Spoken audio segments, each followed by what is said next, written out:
இது மகிமை நேரம். நம்முடைய கர்த்தரும் இரட்சகருமாகிய இயேசு கிறிஸ்துவின் நாமத்தினாலே உங்களை வாழ்த்துகிறேன். மகிமை நேர நிகழ்ச்சியின் மூலமாக உங்களை சந்திப்பதிலே நான் மகிழ்ச்சி அடைகிறேன். பிரியமானவர்களே, இந்த நாளில் இயேசு கிறிஸ்துவனுடைய நாமத்தை குறித்து நாம் தியானித்து வருகிறோம். ஏசாயா 9:6 சொல்லப்பட்டிருக்கிறபடி, அவர் அதிசயமானவர், ஆலோசனை கர்த்தர், வல்லமை உள்ள தேவன், நித்திய பிதா, சமாதான பிரபு என்னப்படும் என்று சொல்லப்பட்டிருக்கிறபடி, அவர் அதிசயமானவர், ஆலோசனை கர்த்தர், அவர் சமாதான பிரபு என்பவர்களை குறித்து தியானித்தோம். இந்த நாளிலும் அவர் வல்லமை உள்ளவர் என்பதை குறித்து நாம் தியானிக்க இருக்கிறோம். லூக்கா 24:19 பார்க்கும் பொழுது, அதற்கு அவர்கள், நசரேயனாகிய இயேசுவை குறித்தவைகளை அவர் தேவனுக்கு முன்பாக செய்கையிலும் வாக்கிலும் வல்லமையுள்ள தீர்க்கதரிசியாய் இருந்தார். பிரியமானவர்களே, இயேசு கிறிஸ்து அவர் மரணம் அடைந்த பின்பு அவருடைய சீஷர்கள் எல்லாரும் அவரை விட்டு சிதறி போன பிறகு அந்த எம்மாவுக்கு சென்ற சீஷர்களை இயேசு கிறிஸ்து அவர்களை தொடர்ந்து போனார் என்று பார்க்கிறோம். அப்போ அவரோடு கூட சம்பாஷிக்கும் பொழுது அந்த எம்மாவு சீஷர்கள் அவரை குறித்து சொன்ன சாட்சி தான் இது. அவர் சொல்கிறாரு, நீங்க யாரை குறித்து பேசிக்கொண்டு இருக்கிறீர்கள்? நசரேயனாகிய இயேசுவை குறித்து என்று சொல்லும் பொழுது, அது எவைகள் என்று கேட்கிறார். அப்போ அந்த எம்மாவு சீஷர்கள் சொல்றாங்க, அவர் நசரேயனாகிய இயேசு அவர் செயலிலும் வாக்கிலும் வல்லமை உள்ள தீர்க்கதரிசியாய் இருந்தார் என்று சொல்லுகிறாங்க. அப்போ அவர் வல்லமை உள்ள தேவனாய் இருந்தார் என்பதை அவரோடு கூட வாழ்ந்த நாட்களில் அவருடைய சீஷர்கள் அறிந்து கொண்டார்கள். அவர் வாக்கிலும் அவர் செய்கையிலும் வல்லமை உள்ளவராய் இருந்தார் என்று பார்க்கிறோம். இயேசு கிறிஸ்துவும் அவர் வாழ்ந்த நாட்களில் அவர் சொல்லுகிறார், அவருடைய வல்லமையை குறித்து நமக்கு சொல்லுகிறார். நீங்க நான் உங்க சிநேகிதராக இருக்க உங்களுக்கு சொல்லுகிறேன், நீங்க யாருக்குமே பயப்படாதுங்க. யாருக்கு நீங்க பயப்படணும் அப்படின்னு சொன்னா அப்படின்னு இந்த லூக்கா 12 நான் வாசிக்கும் பொழுது சொல்றாரு, இப்போ நம்ம மனுஷர்களாகிய நாம் ஒரு காரியங்களுக்காக நாம் பயப்படும் போது சில பேர் நம்மை பகைக்கிறார்கள், அல்லது நமக்கு விரோதமாக ஏதாவது துன்பங்களை தர வல்லவராக இருக்கிறாங்க, இல்லைன்னா நம்மளை அடிச்சிருவாங்க, இல்லைன்னா நம்ம கொலை செய்வாங்க என்று நம்ம அவங்களை குறித்து பயப்படுவோம். ஆண்டவர் என்ன சொல்றாருன்னா, நீங்க மனுஷனுடைய வல்லமை, மனுஷனுடைய பலம் அவ்வளவுதான். அதாவது அதிகபட்சம் நம்மளை என்ன செய்ய முடியும்? கொலை செய்ய முடியும். நீங்க அப்படிப்பட்ட மனுஷருடைய வல்லமைக்கு நீங்க பயப்படாதுங்க.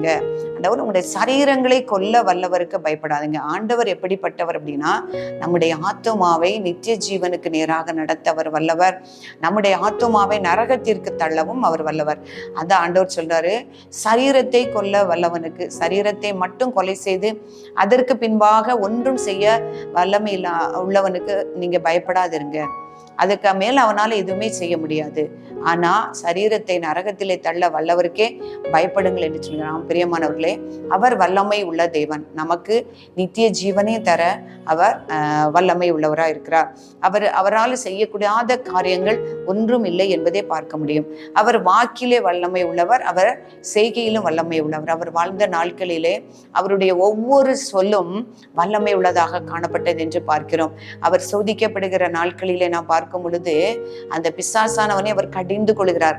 அவருடைய வார்த்தையினால் கடிந்து கொள்கிறார், அவருடைய வாக்கினாலே அவர் வல்லமையினாலே கடிந்து கொள்கிறார். பின் அப்பாலை போ சாத்தான் என்று உடனே அவனை விட்டு விலகி போனான் என்று பார்க்கிறோம். அதே போல ஜெபாலயத்திலே ஒரு பிசாசு பிடித்தவனை அவர் பார்க்கும் பொழுது, நீ பேசாமல் இவனை விட்டு போ என்று சொல்கிறார். அப்பொழுது அந்த பிசாசு அவனை விட்டு போனது என்று பார்க்கிறோம். பிரியமானவர்களே, அவர் நாமம் வல்லமை உள்ள தேவன், அவருடைய வார்த்தையிலே வல்லமை உண்டு. இயற்கையின் மேல் வல்லமை உள்ள தேவன். அவர் காற்றலையும் கடலையும் சொல்லுகிறார், இறையாதே, அமைதியா இரு என்று. அவருடைய வல்லமை உள்ள வார்த்தைக்கு அந்த காற்றும் கடலும் கீழ்ப்படுகிறது. பார்க்கிறோம், எல்லாரும் ஆச்சரியப்படுறார்கள் என்று பார்க்கிறோம். இப்படிப்பட்ட அதிகாரத்தை அவருக்கு கொடுத்தது யார் என்று. அவர் வல்லமை உள்ளவர், அவருடைய வார்த்தை வல்லமை உள்ளது என்று நாம் பார்க்கிறோம். இன்னும் அநேக அற்புதங்களையும், அதாவது வியாதியஸ்தர்களையும் அவருடைய வார்த்தையினால் சுகமாக்கினார். இறந்து 4 நாளான லாசருவை சொல்கிறார், லாசருவை வெளியே வா என்று சொல்கிறார். அவருடைய வார்த்தையினுடைய வல்லமையினால் லாசரு உயிரோடே எழுந்தான் என்று பார்க்கிறோம். எபேரினுடைய அந்த மகளை பார்த்து சொல்கிறார், சிறு பெண்ணை எழுந்திரு என்று சொல்லும் பொழுது அந்த பெண் எழுந்திருந்தாள் என்று பார்க்கிறோம்.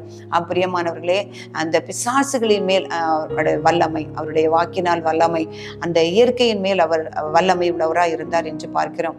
அதே போல அவர் செய்கையிலும் அவர் வல்லமை உள்ளவராய் இருந்தார். அவருடைய வேதத்தில் நான் பார்க்கும் பொழுது அவர் நன்மை செய்கிறவராகவே சுற்றி திரிந்தார் என்று பார்க்கிறோம். அவருடைய சரீரம் முழுவதும் வல்லமையினால் நிறைந்திருந்தது என்று பார்க்கிறோம். அவரை தொடுகிற யாவரும் குணமாகிறார்கள் என்று அறிந்திருந்தபடியால் அவரை தொடும்படிக்கு அவரை நெருக்கி வந்தார்கள் என்று வேதத்தில் எழுதப்பட்டிருக்கிறது. அதே போலதான் நான் பார்க்கிறோம், அந்த பெரும்பாடுள்ள ஸ்திரீ அவர் வல்லமை உள்ளவர் என்று அறிந்து அவருடைய வஸ்திரத்தின் ஓரத்தை ஆயிலும் நான் தொட்டால் சுகம் பெறுவேன் என்று சொல்லி அவருடைய வஸ்திரத்தின் ஓரத்தை தொட்டு சுகம் பெற்றாள் என்று நாம் பார்க்கிறோம். பிரியமானவர்களே, அவருடைய வல்லமையை நாம் விசுவாசிக்கும் பொழுது நாம் என்ன செய்ய முடியும்? அவருடைய வல்லமையை நாம் பெற்றுக்கொள்ள முடியும். அவர் செய்கையிலும் வல்லமை உள்ளவராய் இருந்தார். அந்த குஷ்டரோகிகள் ரெண்டு குஷ்டரோகிகள் வந்து அவர்கிட்ட கேட்கும்போது சொல்றாங்க, உமக்கு சித்தமானால் என்னை சுத்தமாக்க உமால் கூடும் சொல்லும் பொழுது எனக்கு சித்தம் உண்டு சுத்தமாக என்று சொல்லுகிறார். பிரியமானவர்களே, அவர் வாக்கிலும் வல்லமை உள்ளவர், அவர் செய்கையிலும் வல்லமை உள்ளவர். அவரால் செய்ய முடியாத காரியங்கள் ஒன்றுமே இல்லை. அவர் வல்லமை உள்ள தேவன். பிரியமானவர்களே, அவருடைய வல்லமையை குறித்து நாம் தியானிக்கும் பொழுது அவரை நாம் உயர்த்தி அவருடைய வல்லமைகளை நம்முடைய வாழ்க்கையில நாம் பெற்றுக்கொள்ள முடியும். நாம் குறைவுள்ளவர்களாக நான் சோர்ந்து போகிற நேரத்தில் வல்லமையுள்ள தேவன் ஒவ்வொருவருக்கும் வல்லமையை தந்து நம்மை பலப்படுத்தி நம்மை வழி நடத்துவாராக. நாம் ஜெபிப்போம்.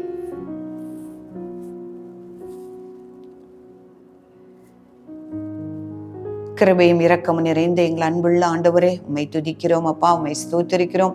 உம்முடைய நாமத்தை குறித்து தியானிக்க முடியாத கிருபையை தேவரீர் எங்களுக்கு கொடுத்தீரே, உமக்கு நன்றி செலுத்துகிறோம் அப்பா. நீர் வல்லமையுள்ள தேவன் என்று நாங்கள் தியானிக்க நீர் கிருபை செய்தீரே, உம்முடைய வல்லமைகளை தியானிக்க கிருபை செய்தீரே அப்பா. உமக்கு நன்றி நன்றி என்று நன்றி செலுத்துகிறோம் ஆண்டவரே. அந்த 2 குருடர்களை பார்த்து நீர் கேட்டீரே, இதை செய்ய எனக்கு வல்லமை உள்ளது என்று நீங்கள் விசுவாசிக்கிறீர்களா என்று கேட்ட பொழுது ஆண்டவரை விசுவாசிக்கிறோம் ஆண்டவரே என்று சொன்ன பொழுது அவருடைய கண்களை நீர் திறந்தீரே தகப்பனே. இந்த நாளிலும் ஆண்டவரே, நீர் இவைகளை செய்ய வல்லமை உள்ளவராய் இருக்கிறீர், சகலத்தையும் செய்ய நீர் வல்லமை உள்ளவராய் இருக்கிறீர் என்று விசுவாசிக்கிறவர்களுக்கு ஆண்டவரே கர்த்தர் நீர் இரக்கம் செய்து ஆண்டவரே நீர் காரியங்களை நடப்பிக்கிறவராய் இருக்கிறீரே, அதற்காக தேவரீர் உமக்கு நன்றி செலுத்துகிறேன். உடைய வார்த்தையிலே வல்லமை உண்டு, உடைய செய்கையிலே நீர் வல்லமை உண்டு தகப்பனே. அப்பா, நீர் வல்லமை உள்ள தேவன் என்பதை நாங்கள் அறிந்து உடைய நாமத்தை உயர்த்துகிறோம், உடைய நாமத்தை கனப்படுத்துகிறோம் தகப்பனே, உடைய நாமத்தை பிரஸ்தாபப்படுத்துகிறோம் தகப்பனே. வல்லமை உள்ள நாமத்தை நாங்கள் பிரஸ்தாபப்படுத்துகிறோம். இந்த வல்லமை உள்ள நாமத்தை ஆண்டவரை நாங்கள் விசுவாசித்து அப்பா ஸ்தோத்திரம் நாங்கள் பயன்படுத்தி அப்பா அந்த ஆசீர்வாதங்களை பெற்றுக்கொள்ள கர்த்தர் எங்கள் ஒவ்வொருவருக்கும் கிருபை செய்யும்படியா நாங்கள் ஜெபிக்கிறோம் சுவாமி. எங்களை தாழ்த்துகிறோம் அப்பா, உடைய நாமத்தை உயர்த்துகிறோம். மீட்பர் இயேசு கிறிஸ்துவின் மூலம் ஜெபிக்கிறோம் நல்ல பிதாவே, ஆமென்.